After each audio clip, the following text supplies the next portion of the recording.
Hey, what's going on, everybody? It's Not Your Average Josh, and today I am continuing my Indiana Jones film series. By the time this review is out, you should be able to see my Raiders of the Lost Ark review I've done. You should just go look on my channel. It should be a playlist for the Indiana Jones movie review series. I'm going to be finishing all these movies, including topping it off with, of course, Dial of Destiny. This is my review for Temple of Doom.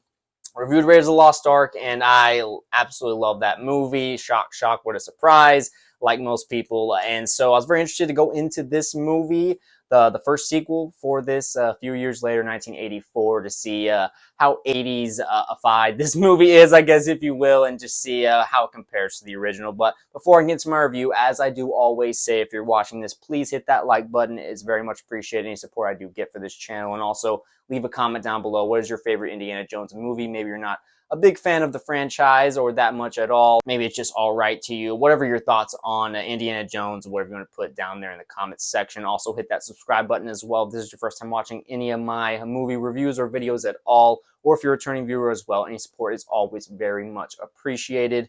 And you can also follow me on TikTok and add me on Snapchat, where I will post content similar to this, but for the most part, my content will be here on this YouTube channel, Not Your Average Josh. So again, appreciate all the support I do get. Just still a smaller channel here, just doing this for fun. So any subscribers or any likes, comments I get, I very much appreciate. But let's go ahead and get into this review for the second film in this franchise, Indiana Jones and the Temple of Doom. Of course, this movie was also directed by Steven Spielberg, just like the first one. But this time, the writing credits are a little different. Willard Huck, Gloria Katz, and of course, George Lucas is still involved.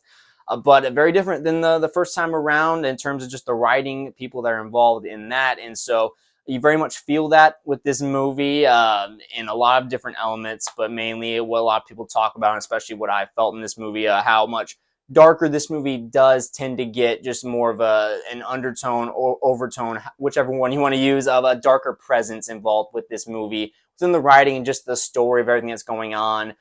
Definitely more of that there. But this movie, if you do not know, is about when in 1935, Indiana Jones is tasked by Indian villagers with reclaiming a rock stolen from them by a secret cult beneath the catacombs of an ancient palace.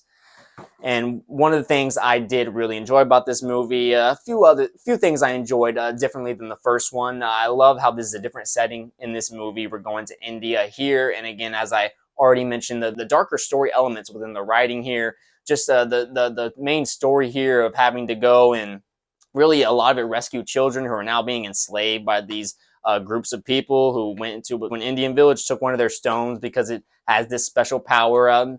Definitely very comparable to the first one, and that, of course, with the Ark of the Covenant. Now, I will say, through the first two acts of this movie, I was liking it really good. Like, it was a really good movie, but I didn't have that same feeling like I did the first one, of course. Like 15 to 20 minutes into Raiders of the Lost Ark, I was just like, this is a great movie. I love this. This movie, the first two acts, I was just like, it's really good. I was really enjoying my time, but one of the things, I think the biggest step down, not necessarily disappointment, but I guess maybe you could word it that way, but just a step down from the first one, is how they dealt with the female character who is involved with Indiana Jones in this movie. I much loved, and one thing I did not look up, should be put, I'll probably put up a picture of her name and the actress's name. The woman who was in the first movie, Raiders of the Lost Ark. I loved her character from the very beginning in that movie, in Raiders. And in this one, you have Kate Capshaw in this movie as Willie Scott. And just as soon as you're introduced to her character, you have this whole opening sequence, which very much immediately puts you right into the 80s, at least for me, just watching it. This whole opening musical number that felt like Seth MacFarlane, I think it was Ted 2 or whatever, there was that whole musical number at the beginning of the movie. That's what this felt like a lot for me.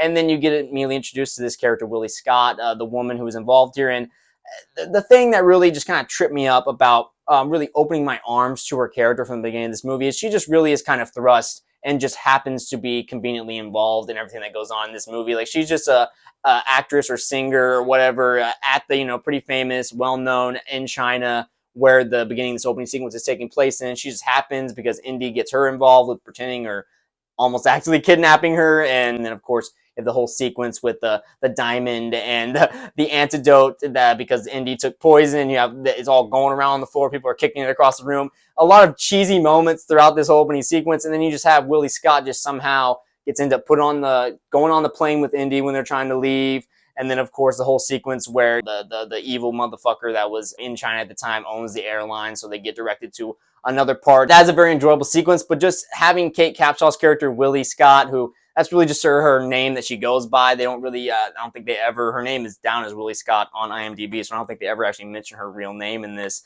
which kind of fits what her character really is in this movie. It's, again, it's just very, like, convenient. There's really no reason for her to be involved in this. It just felt like a moment where, I don't know, Spielberg, Lucas, whoever else in the writing room or whatever, they probably had a thought of like, no, we need to have a woman character in this movie that's with Indy. We need to have that kind of presence because it really worked in the first movie. But for me, the difference was the writing was just so well done with the woman. Again, I should have looked up her name. Like I said, I'll put it up here at some point. She just did so good in that first movie. What they did with the writing and how she performed that character, I really did like. There was a reason why she was there. She could handle herself very well.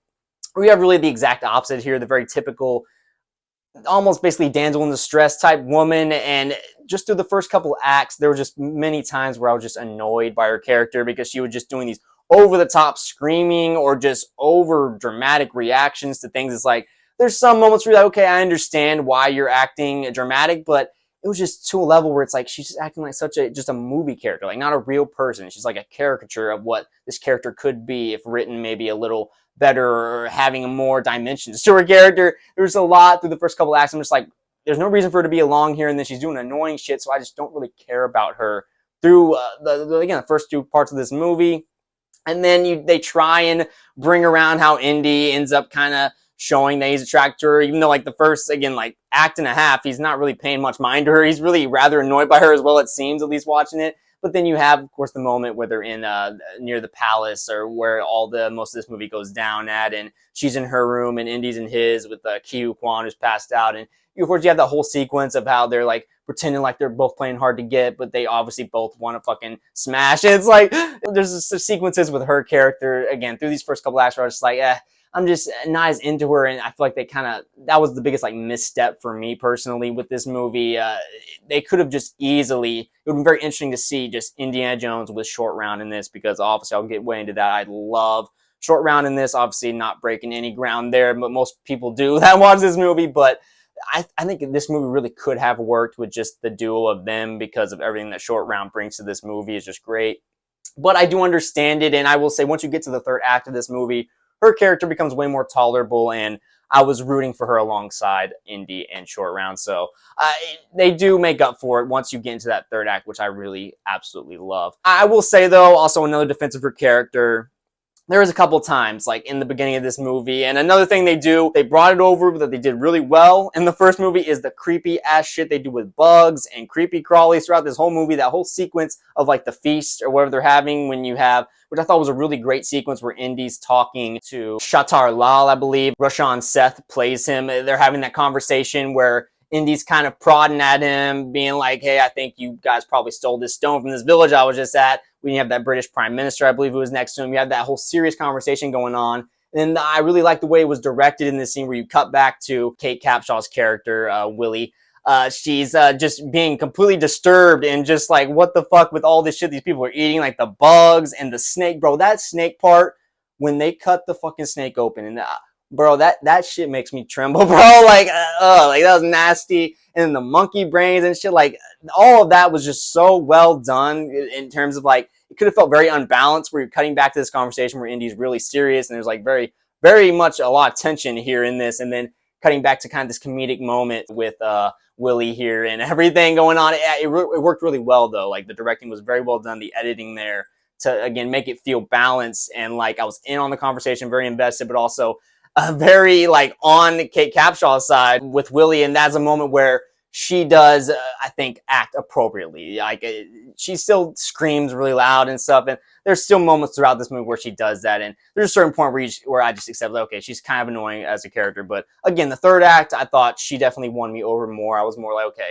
she's acting like just a regular character that's not just always acting so overdramatic. Like I get it. I get the idea what they're going for here. Not to harp on it too much, but this is definitely my biggest negative with this movie. If I have much negatives, this is definitely the one, how they handle her character and everything. And I don't think it was Kate Capshaw's fault or anything. I think it's just the writing and how they directed her character to be. But that's all I'll say on her character. I thought the actress did really well overall. I will say, doing what she was supposed to do. But that all aside, I mentioned that the first two acts of this movie, I was liking it really good. But it wasn't until the third act of this movie where I really was like, man, I might love this movie. Like, not on the same level as Raiders, but this third act is just really awesome, and I'll definitely get into more of that. But first, I gotta just mention Ke Huy Quan. I mean, Hey, you cheat, Dr. Jones, you cheat. You the full car. obviously, again, not breaking new ground here, not going to go on a huge diatribe or soliloquy here, but he is just so good in this. The presence he has in here of being that great counterpart, that great like wingman in this action adventure movie, like everything he's doing from the beginning when he's driving the car away, when they're getting away in China, when they haven't even gotten to India yet.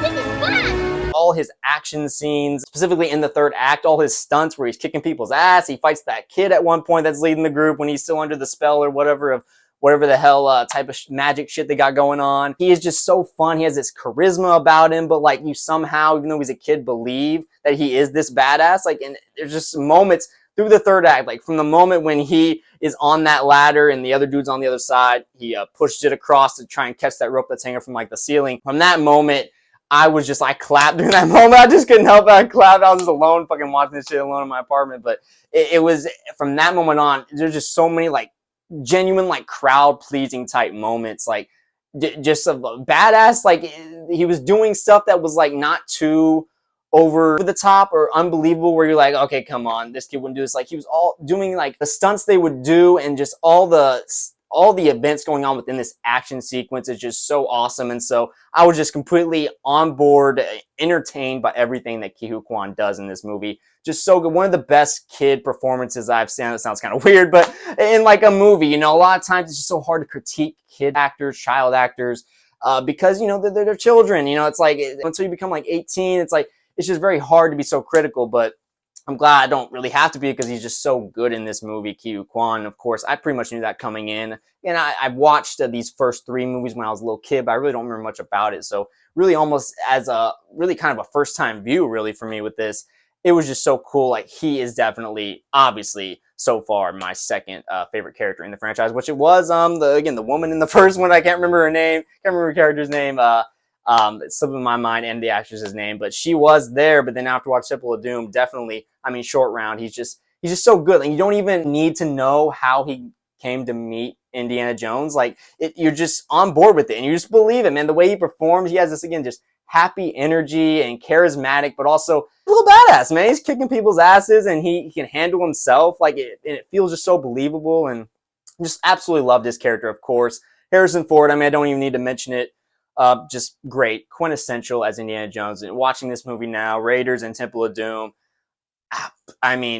him playing Han Solo and this character, just two of the most iconic characters ever, and it's just so great to see him in this role. He just fits it so well. I already mentioned this in my Raiders review, but just how he has that, again, that charisma himself. He has those funny qualities where he can crack a few jokes every now and then, but he has that sternness, that manly, that honorable nature about him where you're like, I want to be with him when the shit goes down because this motherfucker is going to handle his business. And it's just so cool to have that such an entertaining character be your lead. And it's the reason why these first three movies, they excelled so well, along with, of course, all the other attributes with the writing and the directing. Just Harrison Ford is it, man. He plays his character so well, and it's just one of those characters that's just iconic, man. One thing I do think was done still pretty good, and for what this movie was, done very well, is the villains in this movie. I thought in Raiders, the villains were done, I think, overall a little bit better. I think that the main villain that you follow, actually, there's more intrigue with him, whereas this one, it's more of just kind of a combination of people that are villainous, that are, trying to collect these stones. Much like the first one, bring about this powerful dark magic, if you will, basically. And I just thought they're not as interesting. Like you had that one dude, the one main guy, I don't remember his name, from Raiders. I'll probably have him up on the screen here as well, too. Yeah, there's just more intrigue in his character. I mentioned in my Raiders review how there was some sides to him. You're like, okay, he's not completely just an evil, outright asshole. He has some where he cared about the woman. He cared about Indiana Jones' girl in Raiders. Whereas in this one, it's just villainous people. Like, they're just bad from the beginning, and you're just really rooting for Indiana Jones. There's really no interest I have. I'm like, I wonder, where these guys came from. How did they become to be this evil? Like, you're just more of like that straight up action adventure. Like, these guys are just villainous. You want Indiana Jones to get out of this. They definitely were going for that in this movie. I thought they did a really good job at accomplishing that. I just thought I was just more engaged with the villains in the first one, especially, when it comes to Nazis too. Like, never a bad time to kill some Nazis. And I was like, so. But overall, I still did enjoy their presence, and I thought they really did lend themselves very well to the darkness of this movie. I mean, you have kids they're being enslaved to work in these mines and everything, and just the overall nature of like the sacrificing people, the dude who reaches into the heart of that one person. And there's definitely still some dark moments in Raiders, I think, like that whole end sequence when the Ark gets opened up and the magic and everything, and like the motherfucker melting stuff. There's some dark, intense moments, but this one definitely feeds itself into that darkness more. It definitely dives deeper into the catacombs, if you will, of this whole darkness in this movie. And yeah, they're just straight up evil guys. But I thought they definitely serviced the movie well enough to where I wanted Indy to win. And they still provided some peril throughout this movie. That's one thing. I guess I'll go ahead and get into the third act of this movie, which is my favorite part of this movie. The way they do this whole last Steven Spielberg, everyone that was behind the camera, the writing, really just more of how they do this whole last sequence where you have Indiana Jones, of course, how it starts out where they actually make him drink the blood, and he's actually like possessed by this, and his body's being controlled. He's not Indiana Jones anymore. And the whole moment, again, another badass moment where Short Round comes up and burns Indy to wake him out of his thing. Like, some really intense like moments where I'm like, oh fuck, man, they're kind of going there at certain moments. And they even have that whole sequence where the Indiana Jones is fighting that dude, and he gets rolled up with that machine that's continuing to roll, and that dude gets fucking flattened basically, and you just see that blood mark. Like, similar with what they did with Raiders, where there's just moments of like, oh, that's pretty fucking intense, man, that dude just died. It's cool because like it's the way the movie is shot. It just, I don't know, those moments are just so cool. It adds this like real darkness into the movie that makes you feel like, oh fuck, man, like this is some real peril going on here. They really balance well, specifically in this third act, that adventure, that action adventure, the classic feel that you have with a movie like this, but also that peril where you're worried about the characters. And just, again, the whole sequence where Indy comes out of his slumber, he's kicking people's ass, they end up going on through that mine in the cart, made me think of Temple Run the whole damn time. And it just like felt like a 10-minute sequence of them on this cart, on the track. They flip over one cart and you have evil motherfuckers flying. There's another one coming. Just all the different obstacles they have to go through in this moment, and just Indiana Jones fighting all these people, getting his ass kicked at certain times. Fucking Ke Huy Quan, Short Round, fighting all these people. Like, it's just, it was so cool because like the characters were kicking ass throughout most of this, but also they were getting their ass kicked at certain times. Like the whole fight, again, the dude getting rolled up in that machine. Harrison Ford, I mean, he was getting his ass beat at certain times through that. You have the whole sequence while they're fighting of the kid stabbing the little puppet or whatever you want to call it. And then when fucking Short Round has to fight the kid and break him out of his shit, like there's just a genuine sense of peril throughout this whole last like third act of this movie, which, along with the feeling of like fun, entertaining action adventure, such a good job of balancing both of those. And then we just go to the whole sequence where they're hanging on by their freaking hands on the damn rocks of the cliff or of the temple, I guess, of where all this was. The water comes rushing out, and they get separated. You have the whole sequence on the bridge, and then the Crocs in the bottom at the water. Like, just so much fun sequences just happening one after the other. The pacing was so well done. It never feels like, oh my God, this is too much. It all, like, it just fits so well. And it's just a great way to do a third act for an action adventure, like classic, like almost a prototype of what at least I would want personally in this. That's why I think I was really liking this movie. It was really good through the first two acts, but once you get to this third act of this movie,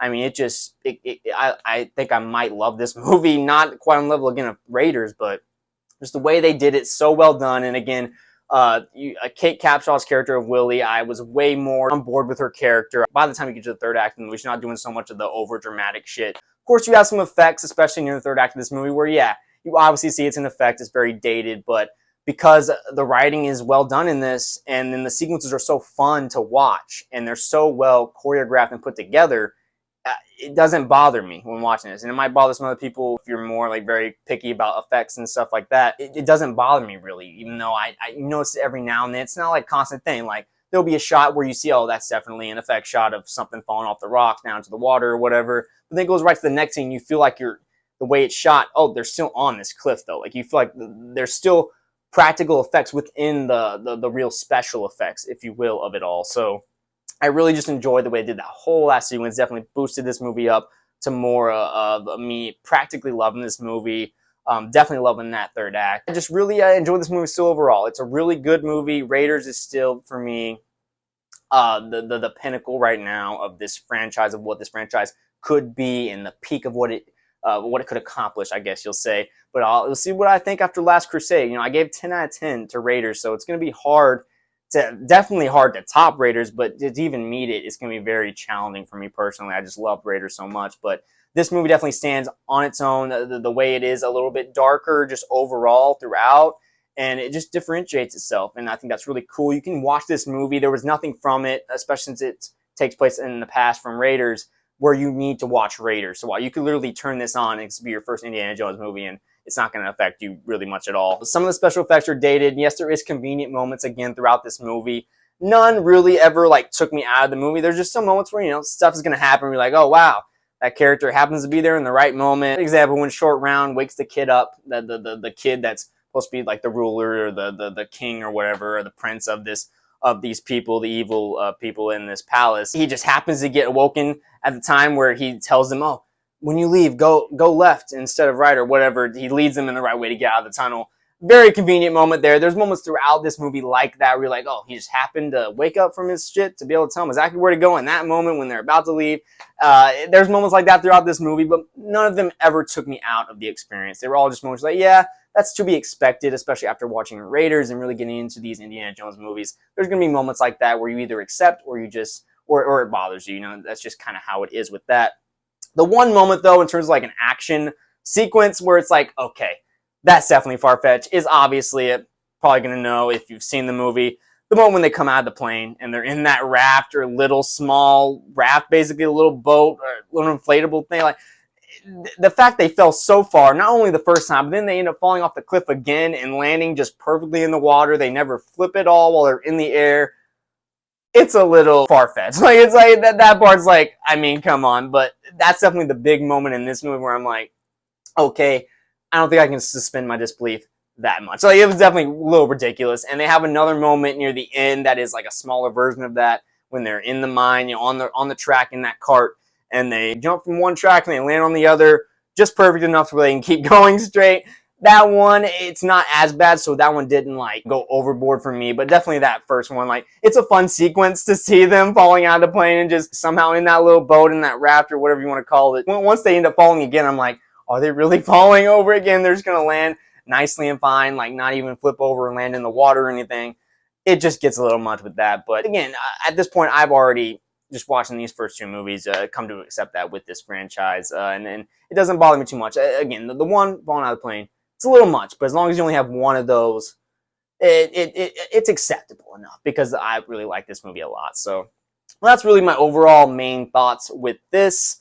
I'll be really interested to see where this goes from here. Last Crusade, what I think about that. But that's my main thoughts. I'm going to give Indiana Jones and the Temple of Doom a 9 out of 10.